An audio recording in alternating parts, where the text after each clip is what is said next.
सत्यनारायण कथा के 5वें और अंतिम अध्याय में सर्वज्ञाता सूत जी ऋषि और मुनि गणों को एक और कहानी सुनाते हैं।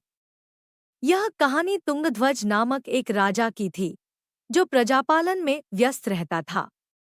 कुछ समय बाद राजा तुंगध्वज अपने नगर के पास के जंगल में शिकार के लिए निकले। शिकार के बाद राजा एक पेड़ के पास विश्राम करने के लिए रुके, जहां उनकी नजर कुछ लोगों पर पड़ी जो पूरे विधि विधान के साथ भक्ति में लीन होकर श्री सत्यनारायण भगवान की आराधना कर रहे थे। हमेशा की तरह अपने अभिमान में चूर राजा तुंगध्वज उस पूजा में शामिल नहीं हुआ और न ही भगवान को नमन करना जरूरी समझा। वहां मौजूद लोगों ने राजा को रोककर भगवान का प्रसाद भी दिया, लेकिन तुंगध्वज ने प्रसाद का अपमान करते हुए उसे लेने से मना कर दिया। कुछ समय बाद जब राजा तुंगध्वज अपनी नगरी पहुंचा, तो देखा कि उनके प्रदेश में सब कुछ बर्बाद हो चुका था। पूरा नगर तहस-नहस देख राजा तुरंत समझ गया कि यह सब सत्यनारायण भगवान के प्रसाद का अपमान करने का फल है। वह तुरंत उसी जंगल की ओर गया और बिना किसी देरी के उस पूजा में शामिल होकर भगवान का प्रसाद भी खाया।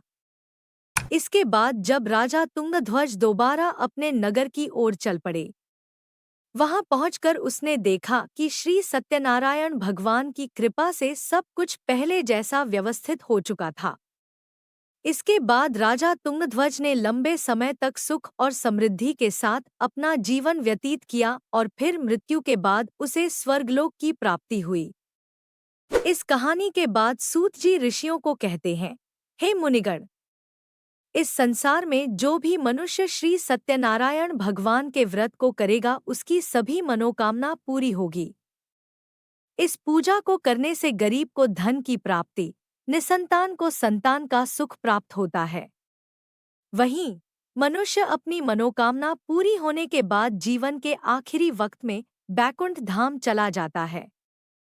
आगे सूत जी कहते हैं, मैं अब आप सभी को इस व्रत को करने वाले लोगों के दूसरे जन्म के बारे में भी बताता हूँ।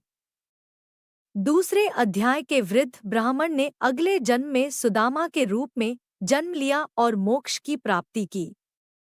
वहीं दूसरे अध्याय के लकड़हारे ने निषाद के रूप में जन्म लेकर मोक्ष की प्राप्ति की। इसके अलावा तीसरे अध्याय के उल्कामुख राजा ने दशरथ के रूप में बैकुंठ की ओर प्रस्थान किया। चौथे अध्याय के साधु नामक वैश्य ने मोरध्वज के रूप में अपने पुत्र की तरफ से मोक्ष की प्राप्ति की। वहीं पांचवें यानी अंतिम अध्याय के तुंगध्वज राजा ने भगवान की भक्ति में लीन होकर मोक्ष की प्राप्ति की। इस प्रकार श्री सत्यनारायण कथा का 5वां अध्याय संपन्न हुआ।